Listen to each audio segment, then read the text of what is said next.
Yes, please continue, Mr. Tigger. Thank you, Mr. President. Just before we adjourned, I had juxtaposed the claims of instructions to regarding the treatment of Muslims and Croats with the policy of not prosecuting. The results of that policy, propagated by Karadžić and his ministers, was the failure to prosecute Serbs for mass crimes against the Muslim and Croats within RS.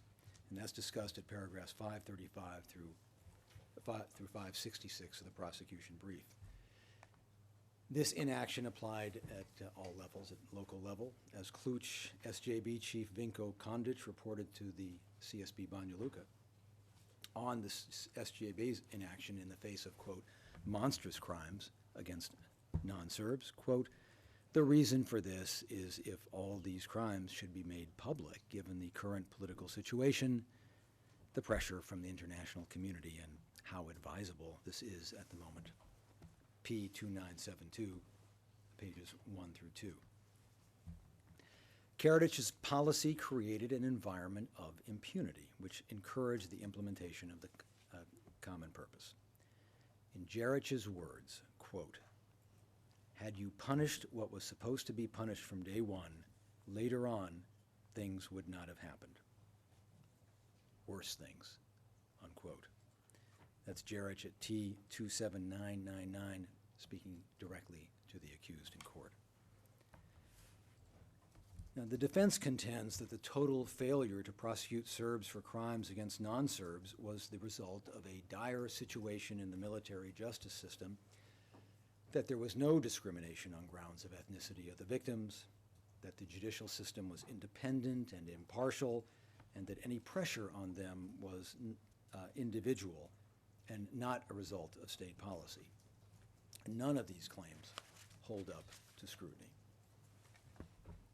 Now, first, as a general matter, apart from some ethnically selective approaches to individual perpetrators and victims,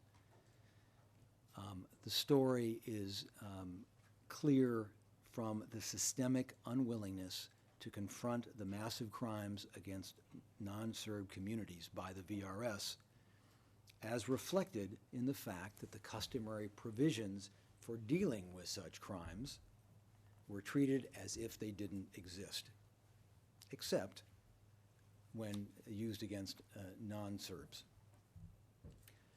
Defense witness Todorovic acknowledged that when challenged, after he initially claimed to the contrary, that there were no cases in which the VRS military court prosecuted VRS soldiers for war crimes against the civilian population under Article 142, despite such prosecutions being brought against non-Serbs. And those sites are T34076 and P3607 at pages 21, 23, and 38. In Karadžić's own words, quote, we did not discipline our army using any drastic disciplinary measures or punishment, because each of our soldiers disciplined themselves with their own state-building enthusiasm, unquote. P953, page 8. Despite claims of, quote, extremely difficult conditions, unquote, and a, quote, dire situation, unquote, in the military justice system, the defense accepts at para 897 that the RS military courts received 33,000 cases and completed 12,000. In short, the military justice court system was functioning. The defense cites Todorovic's 1995 report, that's D2987, claiming that the policy was to prosecute VRS perpetrators of crimes, quote, rigorously, unquote. Yet that report makes clear that it refers to Serbs killing Serbs. Its references, omitted by the defense, reveal concerns about the adverse impact on combat readiness caused by both the perpetrators and the persons killed or wounded being out of action. and the perpetrators aim to steal and remove weapons from the VRS. And both passages can be found at D2987, page 16.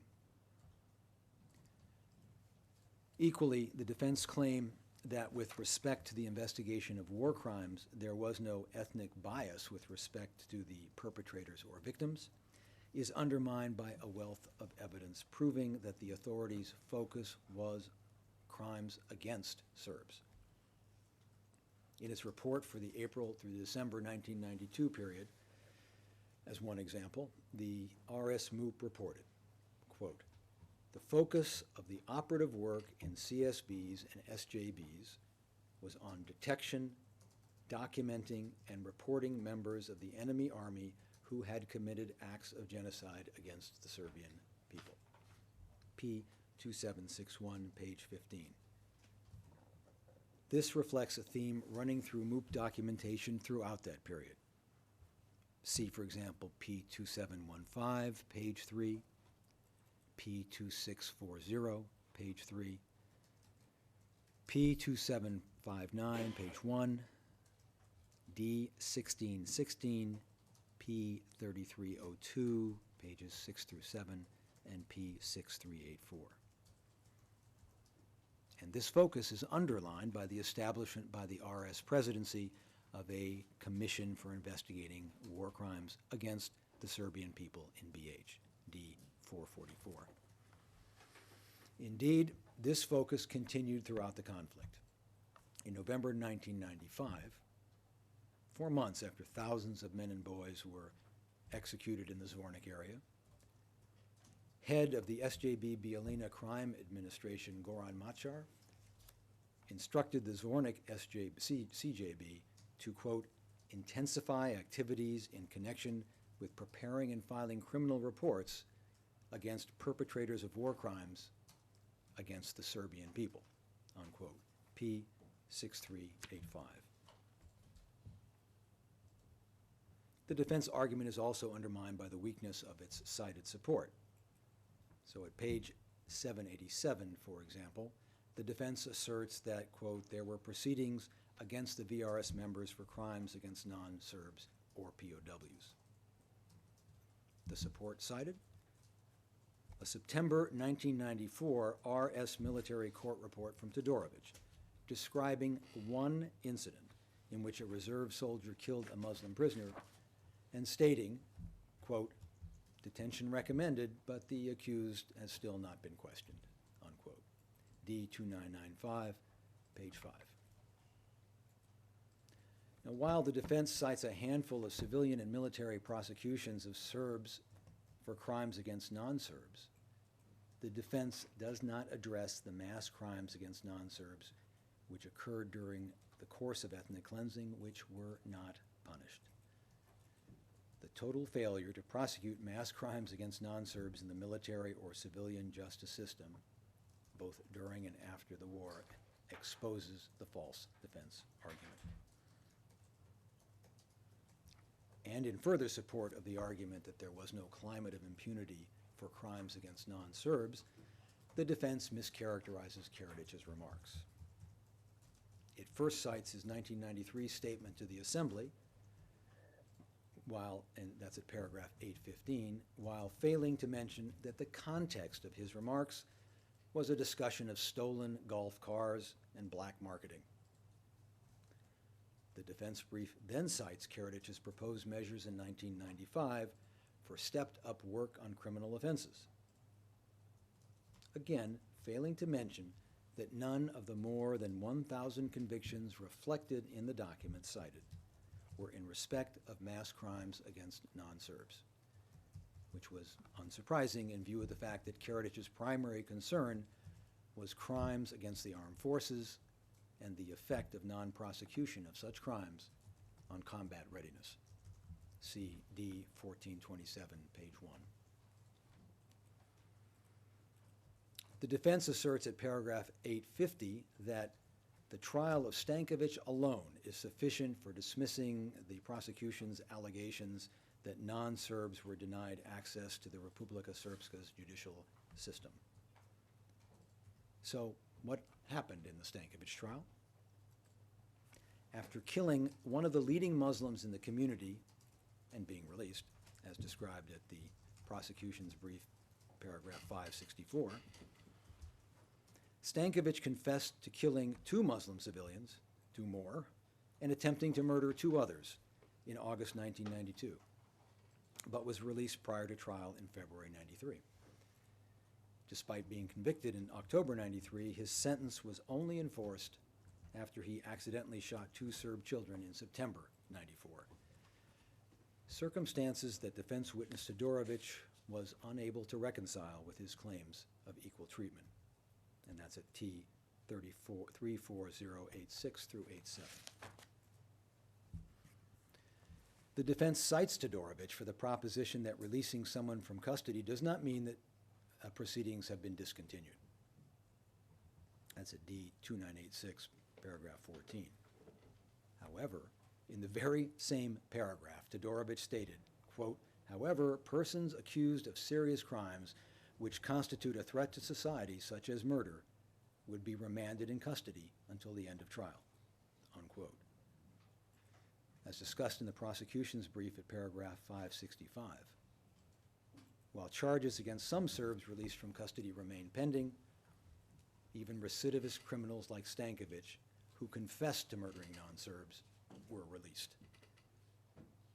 These circumstances reflected the clear discrimination based on ethnicity of the victims that characterized the system. Similarly, the defense argument that the judiciary was independent and subject to no interference is undermined by its emphasis on Karadžić's interventions in the work of the military and civilian courts, including his orders to the Supreme Military Court and prosecutor. And you can see that at the defense brief at paras 782 and 799.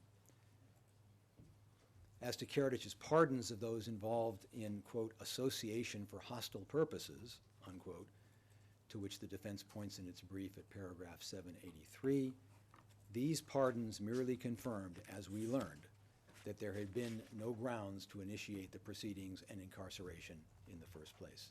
T 21179 through 80.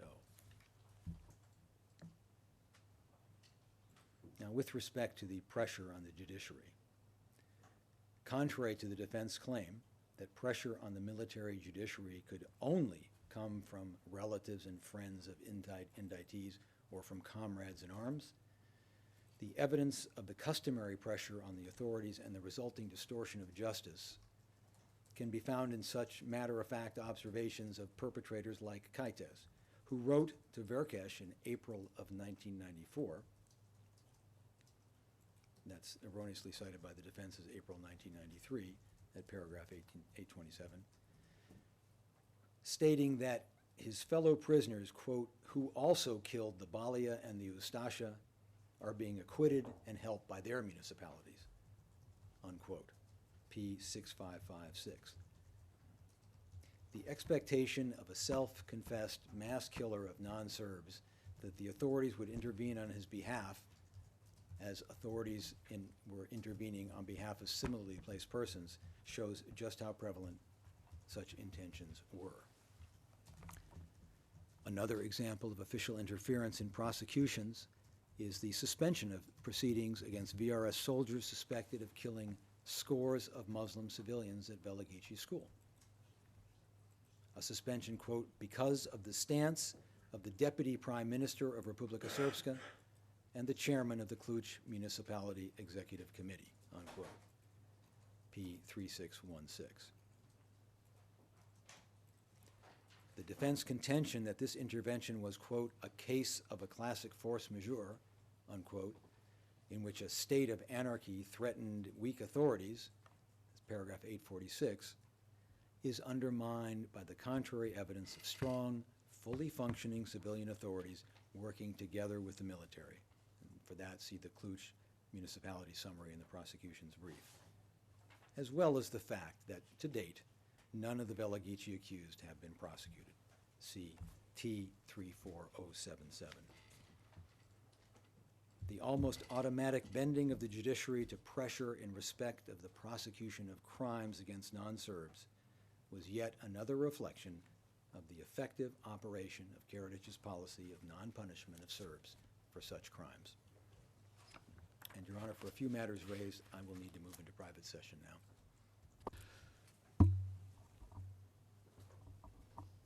Yes. Shall we move to private session, please? Mr. Tiga. At paragraphs 889 through 95, the defense asks, quote, what did President Karadžić know about criminal cases for crimes against non-Serbs? But its response is silent as to the massive crimes against non-Serbs of which Karadžić was actually informed and which went unpunished. 4 examples of notorious crimes which Karadžić knew about and which went unpunished are the expulsions and killings in Zvornik, the massacre at Koračanske Stijene, Vojkon's expulsions in Bijeljina, and the massive detention of Muslim and Croat civilians all around the RS. Zvornik. First, the defense contends that there was, quote, no evidence that President Karadžić was informed of the mistreatment or killings of Bosnian Muslims in Zvornik. That's at paragraph 2843.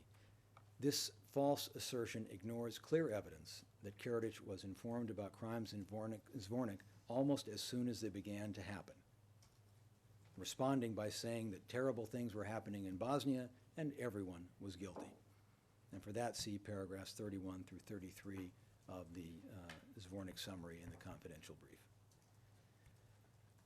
Not satisfied with this false claim, the defense then asserts that Karadžić was made aware of allegations that the Muslims of Kozluk had been expelled in late June and immediately had it investigated, and that his investigation purportedly determined that the Muslims had left voluntarily and exonerated local officials, thus demonstrating that he did not fail in his duty to punish the perpetrators. That's at paragraphs 2805 and 2807.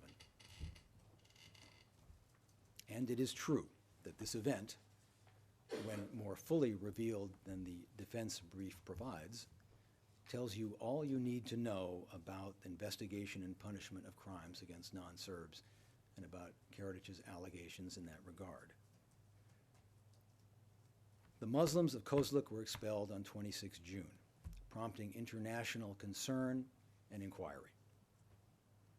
4 days later, Karadžić attended a meeting in Zvornik, at which Zvornik officials reported to him that they had expelled the Muslims of Kozluk and successfully implemented Karadžić's order to settle Kozluk, quote, with our children, unquote.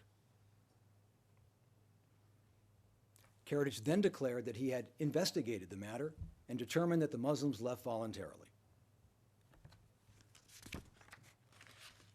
As I said, this tells you all you need to know about his attitude toward the investigation and prosecution of crimes against non-Serbs, as well as the brazenness of his lies. But there's more. Koračanske Stijene. As discussed at the prosecution's brief at paragraph 521, by the morning of 23 August, news of the massacre at Koračanske Stijene, which had taken place 2 days earlier, reached Karadžić in London. And as discussed at the prosecution brief, paragraphs 554 through 55, Karadžić dispatched Defense Minister Subotić to Banja Luka, who coordinated the cover-up, chairing meetings with relevant officials, visiting the scene to supervise efforts to destroy all traces of the crime, and reporting back to Karadžić. ARC and RS officials issued pro forma orders to investigate, which were never implemented. The police intervention platoon was disbanded and its members sent on a combat mission to Han Piesak, while Prijedor Police Chief Darliacha could blithely claim he could no longer reach them for questioning. Police, military, judicial, and municipal authorities all refused to take responsibility for the investigation. Darliacha was promoted by Republic authorities and rewarded by Karadžić, as were others involved in the killing and cover-up. No further investigation was requested until 1999, RS authorities never held anyone responsible. In the words of Avliash, who attended a meeting on behalf of the Ministry of Justice of top RS and Banja Luka officials, including Subotic, in connection with the Koračanski-Stine massacre, quote, "The entire RS knows that it was done by members of the SJB in Prijedor, commanded by Simo Darljača, and it was known on the day of the meeting. If it had been a well-functioning state, Simo Darljača should have been locked up. If there is command responsibility in a well-functioning state, then there can be no discussion about it." T 35187 through 88. Let's next look at another occasion on which Karadžić falsely assured the international community that he was investigating crimes that he was actually supporting and condoning.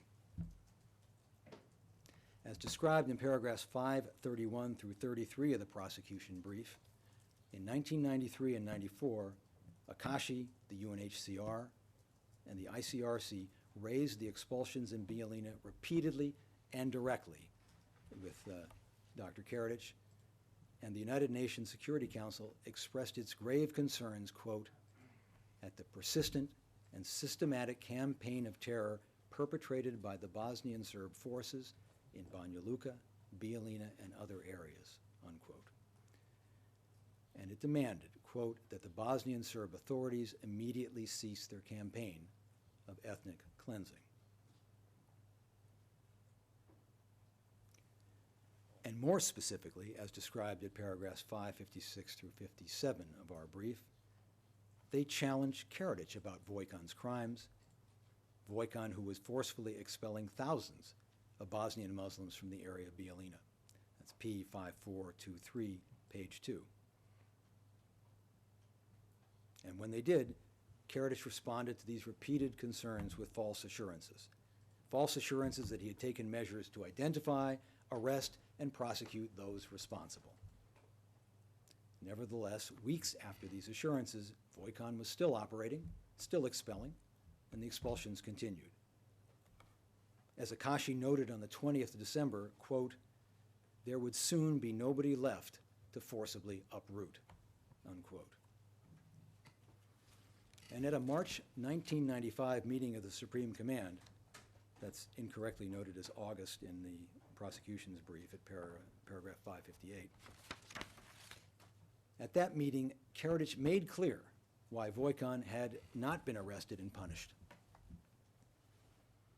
After explaining that, quote, "Muslims remaining there in any way is disastrous for us," unquote, and that, quote, "it is a standpoint of our policy. There has been a separation of peoples, of cultures, of worlds. Birds of a feather flock together." He noted that what Vojkan does, quote, "if that were being done by a state institution, we would be accused of ethnic cleansing," unquote. That is why, he explained, quote, "we turn a blind eye at a private agency which makes these private arrangements. When a private Muslim and a private agency make arrangements for him to go to Germany, no one can accuse us," unquote. As Milovanovic explained, Karadžić's remarks reflected his view that, quote, "it would be good to have as small as possible number of Muslims in Bosnia and Herzegovina," unquote. T 25543 through 45. Vojkan was still expelling Bijeljina Muslims in July 1995, and rather than being punished for his crimes, he was publicly honored by Karadžić. You have that at T 15712 through 73, through 15712 through 13, and 15715. And finally, camp investigations. Karadžić cites three, quote, "commissions," unquote, established in August 1992 to look into detention facilities as a reflection of the so-called resolute and responsible actions to safeguard citizens of a, quote, "different nationality," unquote. That's at paragraph 586 of his brief. Tellingly, he fails to mention that despite ample information about the incarceration and treatment of non-Serbs before that, these commissions were not established until the crime of the camps was revealed to the world in the first week of August 1992.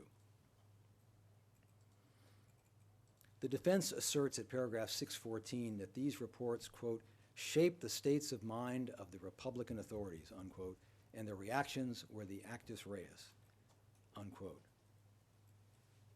And these reports can tell you a lot about their state of mind and can in themselves constitute an actus reus, because in the face of long-standing awareness that civilians were incarcerated in substandard conditions, but triggered by being caught in the act, these reports reflect that Karadžić made no attempt to identify the perpetrators of these crimes, but instead maintained the climate of impunity for crimes against non-Serbs, again, illustrating his shared intent that they be committed. The August 18 CSB Commission report, which was D470, which was produced within a 3-day time limit, merely summarizes reports from local SJB chiefs, the very perpetrators of the crimes the Commission purported to investigate. For example, Darliacha and Prijedor, that's D470, pages 27 through 33, or Vručinić and Sanski Most, D470, pages 14 through 16. Indeed, the 4-man commission included the CSB Banja Luka official who helped set up the interrogation teams which operated in Omarska. See KW 609, D4246, pages 5 through 10, and 2 individuals who worked at Omarska, one supervising and one conducting the interrogations, that's Mijić and Rodić. See P2640, page 1, and P6536, page 3. Recall that this is the camp in which the commander admitted that he heard the screams of detainees being beaten during interrogations on a daily basis. That's T44225, 44241. This did not even remotely resemble the independent investigation that responsible authorities would undertake. The 19 August Government Commission Report, P3549, comprises 8 pages cursorily dealing with 6 different detention facilities, with findings so starkly different from the information already available to the Bosnian Serb leadership from both internal and external sources that its sole and evident purpose was to function as a whitewash.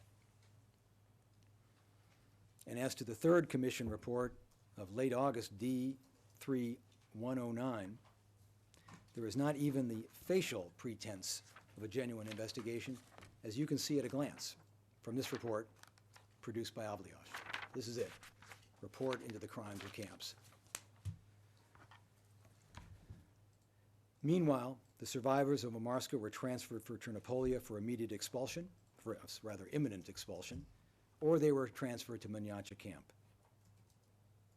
And when Manjača officials noted the vast number of detainees who were simply civilians and the pressure by the ICRC to enter the camp, Karadžić told them, well, pick out the guys who are so sick that they will attract the attention of the international community and ship them out.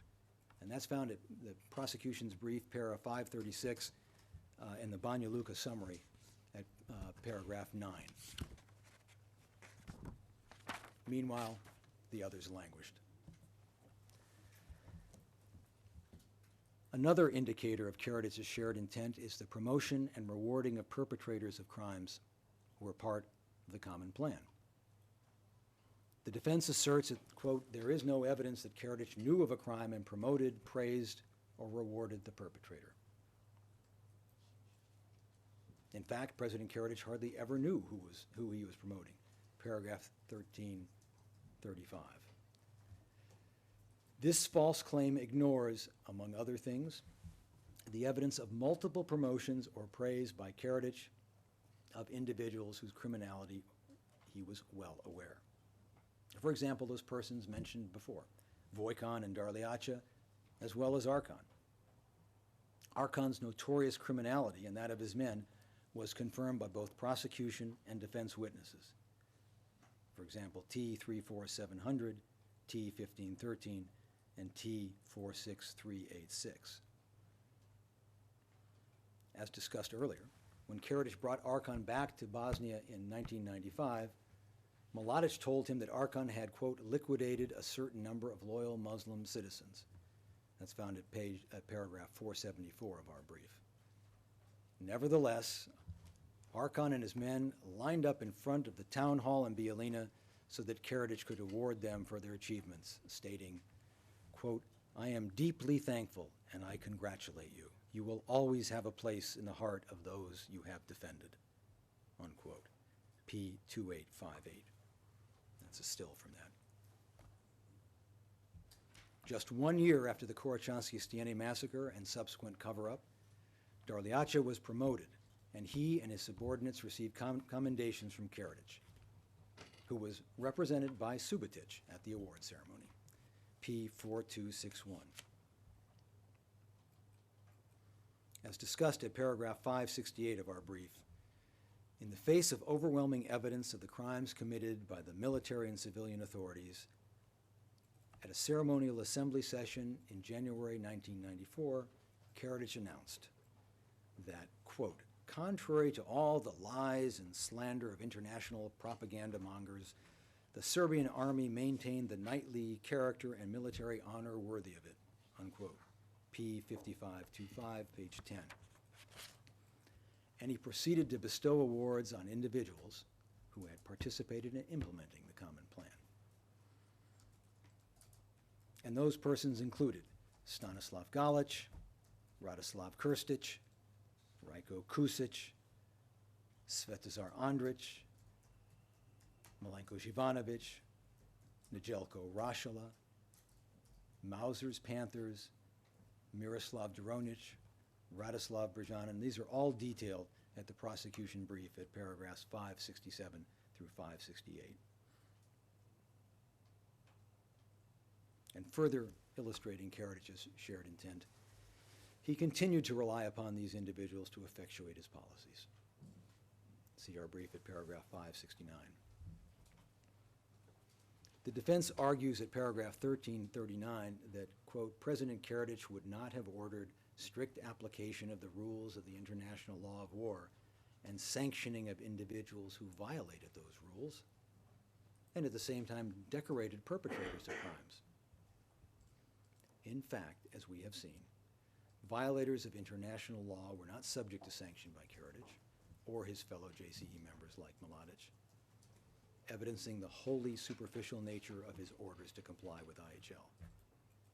Rather than punish, he praised and rewarded the perpetrators, evidencing his intent in respect of those crimes and his affirmation of the results, the ethnically clean areas of the RS.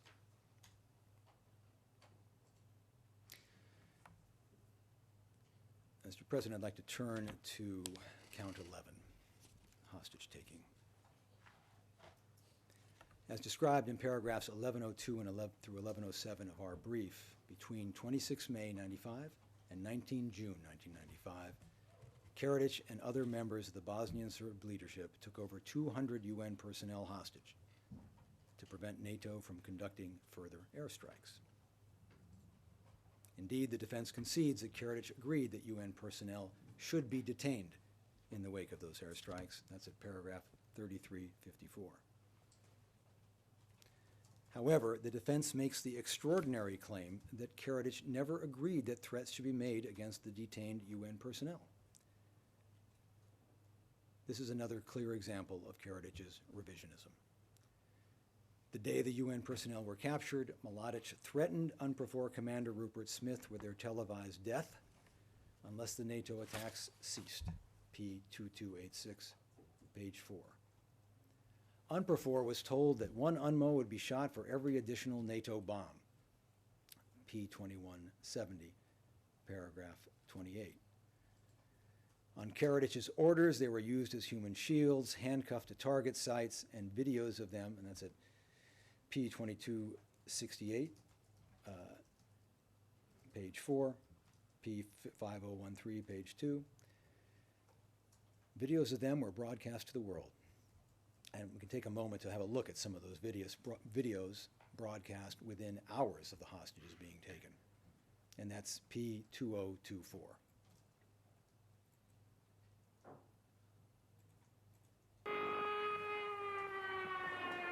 Again, the Serbs' ammunition dump at Pale was attacked by NATO jets, and this morning 4 bunkers were taken out. The Serbs reacted furiously, this time not with shelling, but with hostage-taking. It was a time of humiliation for the United Nations. UNMO's UN military observers were held, chained and padlocked by the Serbs to points of strategic importance. This Pole to an observatory and a Ghanaian to a bridge, telling his captors what they wanted to hear. Today, we almost saw that the NATO planes bombed a lot of civilian targets, and a lot of civilians were killed.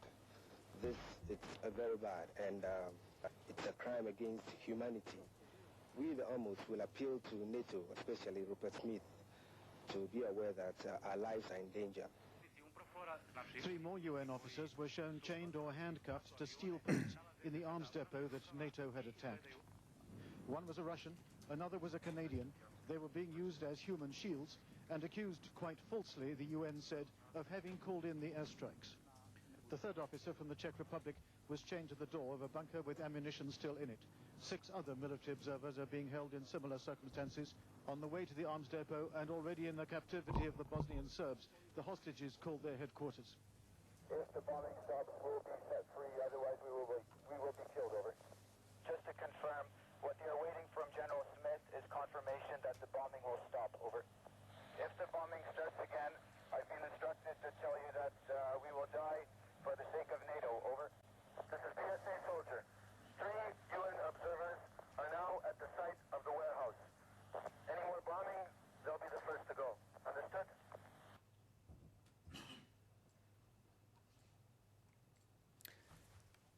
Your Honors, here we heard the hostages giving 4 statements, and we heard from 2 of those hostages that those statements were forced. That's P2525, page 8, and T11126 through 33. 4 statements repeating the demands made by the Bosnian Serbs, and a VRS officer threatening that they would be killed if the airstrikes did not cease. This was classic hostage-taking, pure and simple. And the Bosnian Serb leadership was very pleased with their tactic. On the 3rd of June, Vinković and Karadžić discussed the purpose behind the hostage-taking. Vinković advising the leadership, quote, hold on to the hostages, that's a fantastic card, unquote. And Karadžić confirming that, quote, yes, we're doing that. We have an excellent method. We always have an ace up our sleeve, unquote. P2271, page 2. Karadžić was not only clearly aware of and complicit in the threat to kill or injure the hostages, he directly participated in putting their lives at risk. The defense contention that Karadžić, quote, expected and ordered that UN personnel who were combatants would be lawfully detained as prisoners of war and not mistreated while in detention, unquote, that's at paragraph 3365 of their brief, is patently unsustainable in light of the fact that, 1, Karadžić personally approved the use of the hostages as human shields, P2137, page 2, directly and deliberately placing the hostages in harm's way while the airstrikes were still being carried out. Karadžić's advisor and spokesman, Zamatica, who Karadžić said, quote, speaks for me, unquote, P5607, page 7, and who was cited by the defense as support for the proposition that no threats to UN personnel were envisaged, was quoted by Reuters as saying on 26 May, the day the first hostages were taken, that, quote, if the NATO alliance wishes to continue with airstrikes, then it will have to kill the UN troops here on the ground, unquote, P6474. That same day, Zamatica visited the Mount Yaharina radar dome at which Rechner and other hostages were handcuffed. And when Rechner asked him to explain the UNMO's mistreatment, Zambetitsa said, quote, well, times have changed, unquote. P2170, paragraph 47.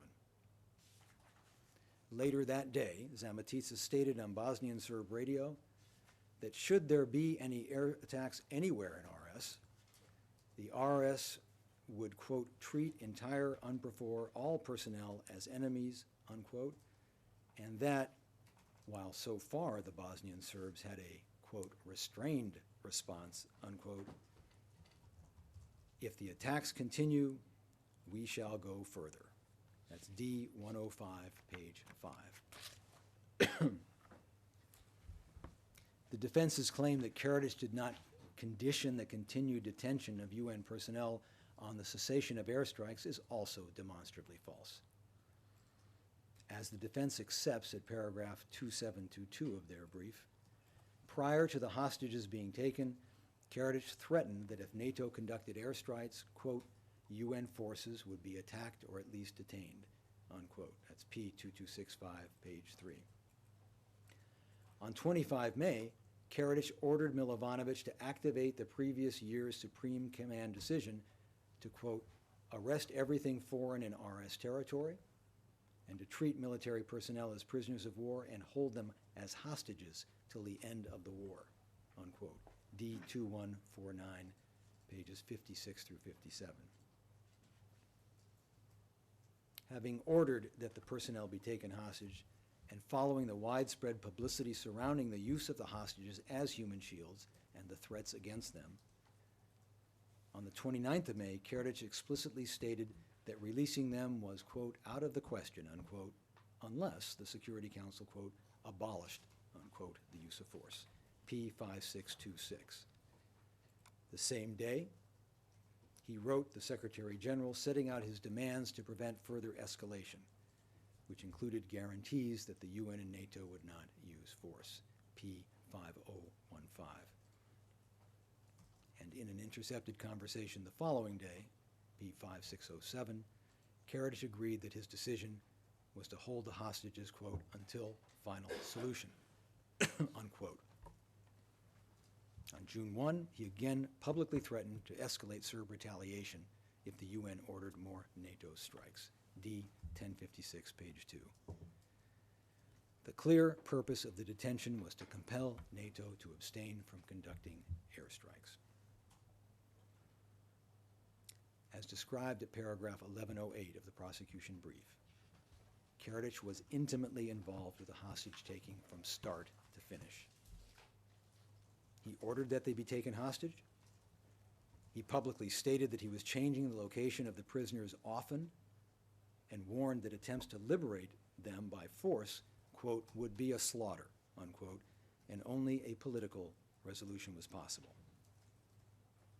He approved a VRS order to place hostages at potential targets to prevent airstrikes, and he controlled the hostages' release, issuing orders releasing them in stages.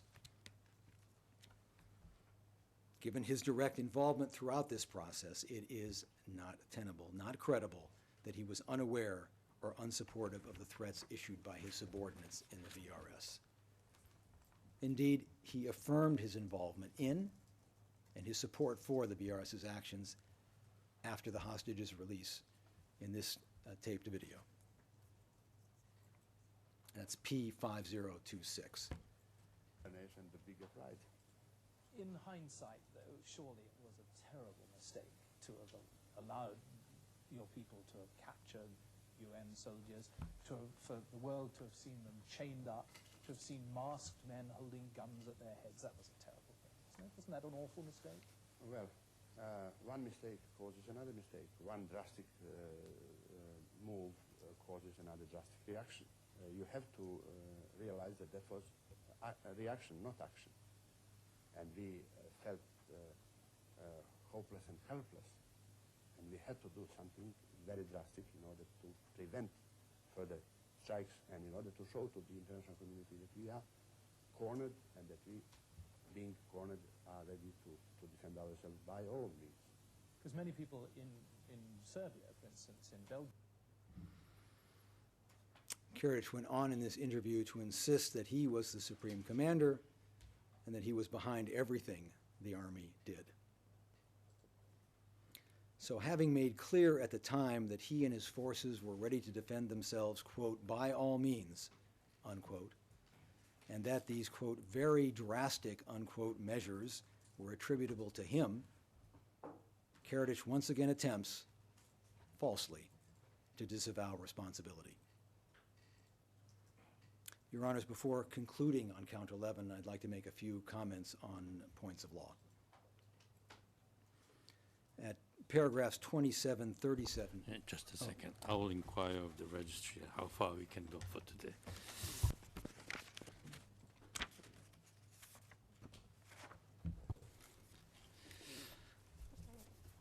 We'll continue for 10 minutes. That should be fine, Mr. President. At paragraphs 2737 through 2742, Karadžić repeats arguments which have been consistently rejected by this chamber and most recently by the appeals chamber in paras 19 through 20 of its 98 bis decision. Karadžić simply repackages his argument that the detainees were not protected because they were prisoners of war and ignores the fact that they were threatened with death or injury. In question 12, Your Honors have invited the prosecution to respond to the defense claim that there is no authority for the propositions that, one, the prior violation of law justifying a reprisal must be a violation of jus in bello, and two, reprisals may not involve acts against detained persons. The defense claim is simply mistaken. The first element of belligerent reprisals as set out in the Martich Appeals Chamber judgment, para 263, requires a prior violation of international humanitarian law. Karadžić's argument at paragraph 2750 reflects a plain misunderstanding of terms used in international law and their relationship to each other. The three terms, law of armed conflict, international humanitarian law, and jus in bello, are interchangeable. So when Karadžić observes in paragraph 2750 that, quote, the plain text of the elements set forth in the Martich and Kupreskic cases apply to prior violations of the law of armed conflict, he fails to appreciate that this means a prior violation of international humanitarian law or jus in bello, as distinct from the law regulating the resort to force, or jus ad bellum. And when this terminological misunderstanding is corrected, the premise of Karadžić's argument falls away. Furthermore, the accused has not set out any other basis for a defense of reprisals against violations of jus ad bellum. For instance, when placed in context or quoted in full, the military manuals relied upon by the accused do not provide a basis for reprisals in response to jus ad bellum violations. In other words, defensive reprisals. And in some instances, those same sources explicitly prohibit them. So see his resort to the U.S. military manual, which in fact states that the side that is acting in self-defense against illegal aggression does not, because of that fact, gain any right to violate the law of armed conflict. Or the Togo manual, which states that reprisals, if used, must be proportional to the violation of the law of war committed by the enemy. That's simply a baseless position that he takes for a number of reasons. But in any event, whether defensive reprisals constitute a lawful basis upon which to violate jus in bello is irrelevant to the charge of hostage-taking, because the Geneva Conventions and customary international law prohibit reprisals against detained persons. The fundamental principle underpinning the laws of war is that of distinction. The 1929 Geneva Convention, Article 12, the Geneva Conventions, Articles 13 and 33 of the Third and Fourth Geneva Conventions, and their common Article number 3. Customary international law, the ICRC Customary International Law Study, Volume 1, pages 519 through 520, prohibit reprisals in any form against persons hors de combat. The absence of a blanket prohibition in Additional Protocol 1 is irrelevant. To permit reprisals against such persons for whatever reason would undermine the entire structure upon which international humanitarian law is based. Even accepting Karadžić's claim that the UN personnel were prisoners of war, which the prosecution does not, Article 13 of the Third Geneva Convention expressly states that, quote, measures of reprisal against prisoners of war are prohibited, unquote. The law on this point is clear. Reprisals are prohibited against detainees. In conclusion, the brazen taking of UN personnel, taking hostage by Karadžić and his fellow JC members, including handcuffing them to potential targets as human shields and subjecting them to abuse, evidences just how far, by May 1995, Karadžić and his fellow members of the JCE and his fellow members of the Bosnian Serb leadership considered themselves beyond the law. Mr. President, I see we are at time. When we resume, I will try to answer some of your additional questions.